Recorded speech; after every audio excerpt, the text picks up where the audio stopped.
Alright, so Kraft Heinz is a beaten up Buffett favorite and is gaining steam as a possible value play. But before we invest, we need to talk about its problems.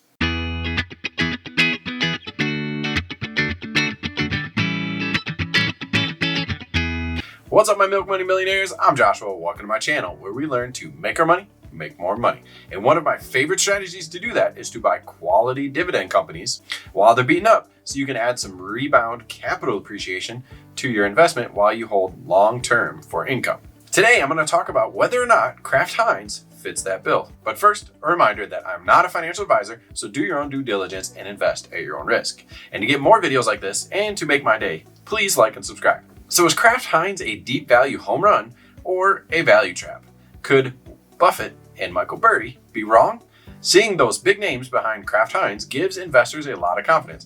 And with the market rotating to value stocks so far in 2021, Kraft could possibly be a great play. But the company has some warts, and we need to address its problems before deciding if it's a long-term hold, short-term trade, or stay away from stock.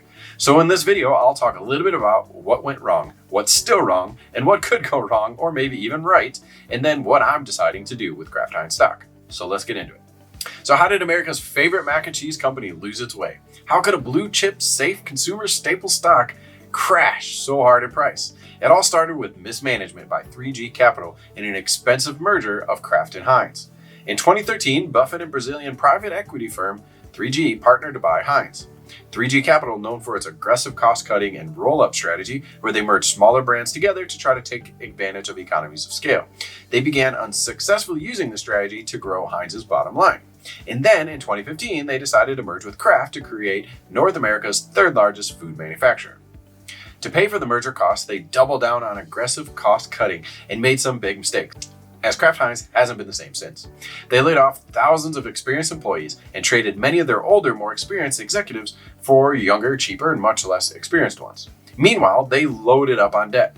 Now, fiscal responsibility is great, and trimming fat can help a company succeed, but cost cutting can often hurt growth, and if gone too far, can create a death spiral, especially if you're loading up on debt at the same time. You cut costs because you're not profitable enough. Then you grow even slower as your brands get stale. You don't advertise or invest in new products. You cut employees who could be out helping you grow. And now you're even less profitable than when you began, and you have to cut again, and the cycle continues until you're dead. Has Kraft Heinz gotten this far yet?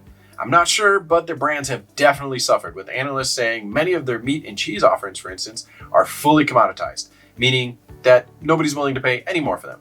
Anyway, with all of these troubles, the stock tanked after announcing a $15.4 billion write-down, and the stock lost its luster along with its brand names, going from over $90 a share to under $30 in 2019.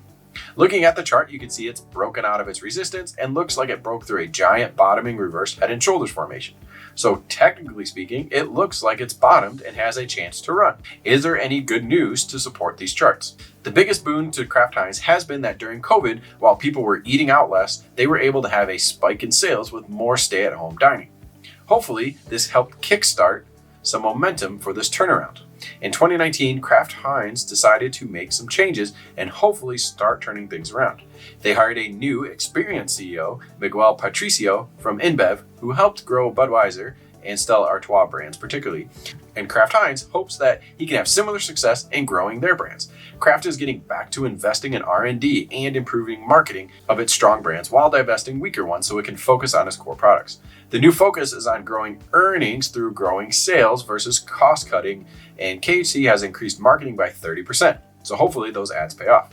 The COVID boom was definitely a positive boost, but probably not a sustainable trend for its bottom line. But I do think that the refocus on marketing can get Kraft Heinz back to growing, albeit relatively slowly. Morningstar analysts predict 2% sales growth and 4 to 6% earnings per share growth. Not going to blow you away, but it's definitely a good step in the right direction. Okay, so besides all of its old struggles, what is the current bear case going forward? Unfortunately, it might still be a big one. The biggest for me is their niche is fading hard. It used to be that shoppers valued a quality brand and would buy Kraft over cheaper options if they wanted quality. While the brand is still popular overall, they are bleeding out to two consumer trends. Increasingly cost-conscious consumers are ignoring Kraft altogether for the store brands, while higher quality consumers are choosing more new niche premium. The budget segment is growing as retailers are pushing hard into their own store brands, which are much more profitable to them while still being cheaper for consumers. Personally, I always buy store brand as much as possible. Then, with the advent of online shopping and social media marketing, many more niche brands are able to get market share. More discerning shoppers are shopping more at Sprouts, Whole Foods, or even just the high-end organic sections in their own Kroger. To buy their premium brand, KHC is stuck in the middle. The Big Food's advantage in the past was that they dominated shelf space, and it was hard for a store to take a chance on a new unheard of product. Now you can build your own niche product outside of traditional retail and build up market share. This makes it hard for KHC to maintain any kind of moat at all. Also, there has been a huge trend of shopping on the outside of the aisles as consumers get more health conscious, and I can see the trend of moving away from packaged food to continue. Even though it'll never go away, it can definitely hamper growth for KHC if people try to get healthy.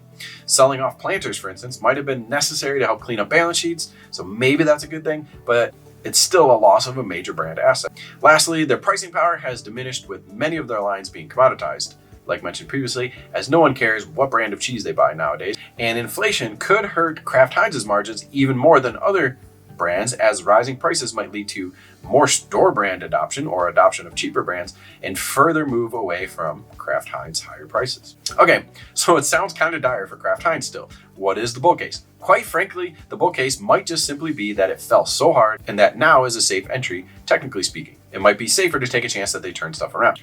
Kraft still does have some major brands like Kraft Mac and Cheese, Velveeta, Kool-Aid, Lunchables, Jell-O, and Capri Sun.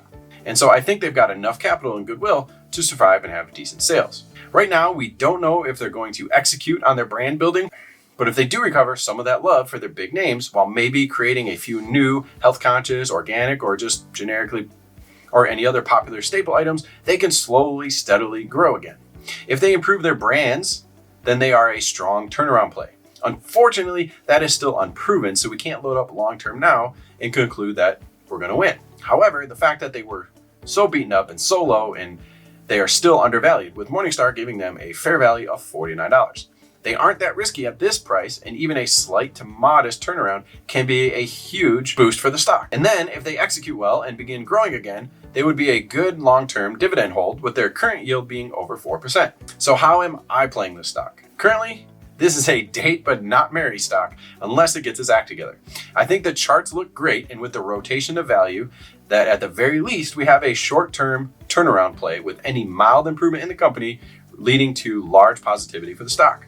I think if I buy now and have to hold it while it grows super slow, then fine, I get the 4% dividend while the stock slowly recovers. If it gets hot this year and hits the 50s just because of all this technical rotation and movement to value, then I might dump it and take profits. If it rises to $50 and then we see evidence that its brand investment is actually paying off, and then it can earn a little longer term love for me as we hold and watch it become a slow, steady, growing dividend blue chip again. I looked into KHC after mentioning it in my 5 stocks Burry is buying video on my channel. So check that out for more tips, and like and subscribe for more stock market, crypto, and investing videos. Also, a side note about Michael Burry. He bought big into Kraft Heinz, and I think that will lead to some hype and some follow trade, making for KHC good in the short term. But he bought calls, not shares. So I suspect he's also a date, but not marry, Kraft Heinz kind of holder. Anyway, thanks again for watching. I'm Joshua. We'll see you in the next video.